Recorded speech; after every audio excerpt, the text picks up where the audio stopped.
Welcome back and welcome to section 2, building a REST API. Let's jump in and take a look at what we're going to learn in this section of the course. So what are we going to learn? Well, we're going to start out with API design. So we already understand what a REST API is and the key components and the key driving factors behind using REST APIs compared to, for example, SOAP-based APIs. In this first video, we're going to take a look at the basics of designing our very own REST API. Next, we're going to take a look at a specific API design example, a vehicle API, and we're going to look at what we'll need and why we need it. Then we're going to have an introduction to Spring Boot and how Spring Boot makes building APIs in Java very easy. Next, we'll take a look at how we can build API stubs and tests using Spring Boot. Next, we're going to connect our API server back up to a Postgres database so we can power the API. Then we'll do a little bit more testing. And finally, we're going to integrate authentication into our API so we can restrict who has access to that API. So welcome to video 1, the basic principles of REST API design. So let's start with a little bit more detail about REST APIs. And I think it's really important to think about REST APIs purely in terms of resources. And ideally, if we've designed our APIs properly, there should be a one-to-one mapping between a resource and its URI or URL. And we then manipulate those resources using a predefined set of HTTP methods. And we already looked at those a little bit in the previous section. And really what we want to try and achieve is to be able to do the typical CRUD actions. So create, read, update, and delete. So for example, if we want to create a resource, typically we would use the HTTP post method. If we want to read a resource, we'd use the HTTP get method. If we wanted to update a resource, we'd use the put method. And of course, if we want to delete something, we'd use the delete method. And you can see here in this little picture how we map those HTTP methods onto each of the create, read, update, and delete operations.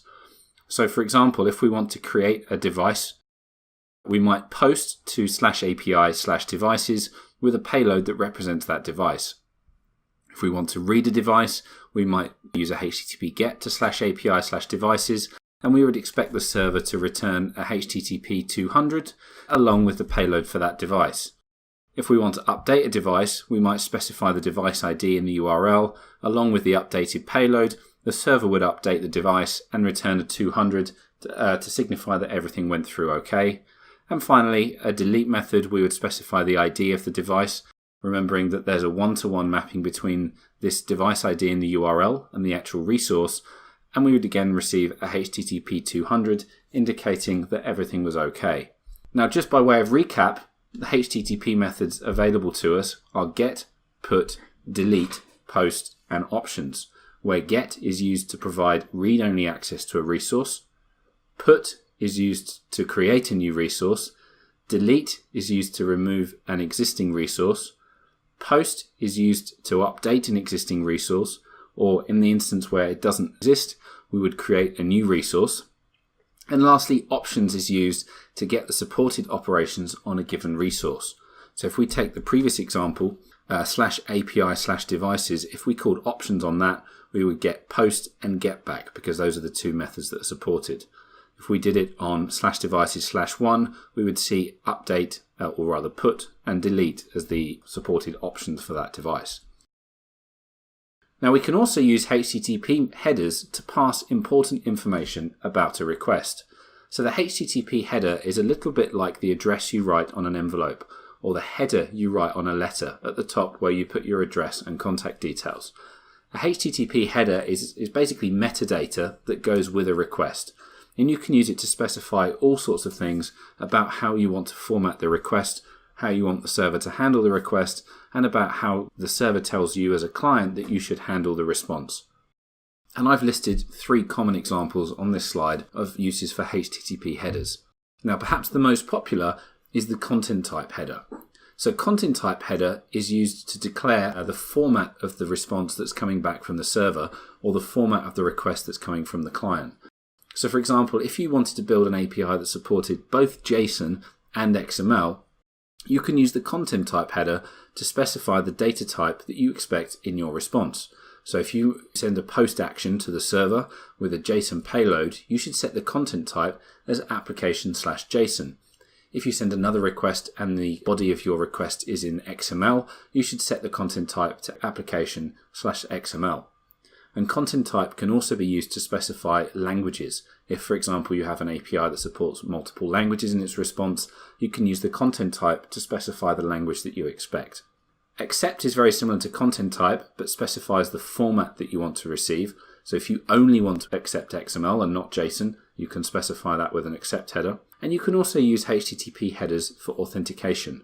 So for example, you may choose to pass an auth token or a bearer token as part of your HTTP request. And at the end of this section, we can see how we can use Spring Boot authentication along with authentication headers to perform that.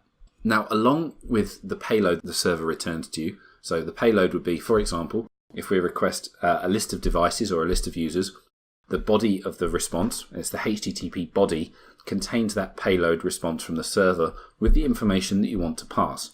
However, the server will also respond with a status code to let you know what happened.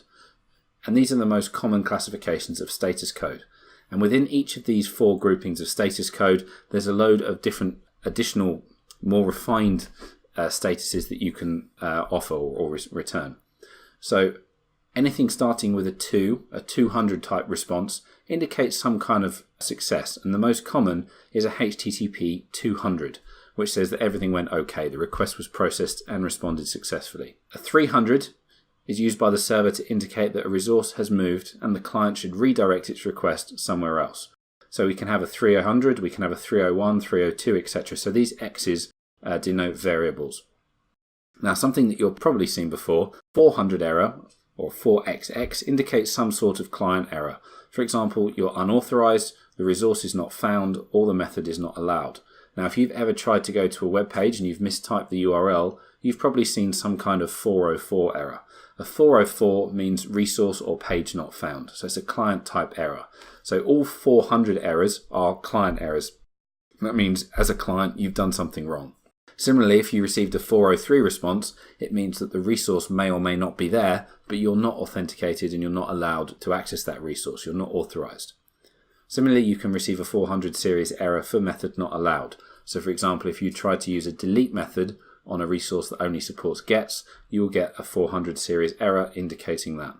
Lastly, we have 500 errors, and 500 errors denote a server error, some kind of timeout, an exception, or other unhandled server-side failure.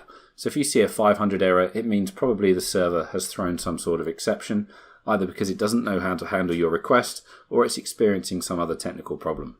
So that's everything I wanted to cover in this video. So we've had a look in a little bit more detail about REST API design and some more key principles that we should be aware of when designing our API.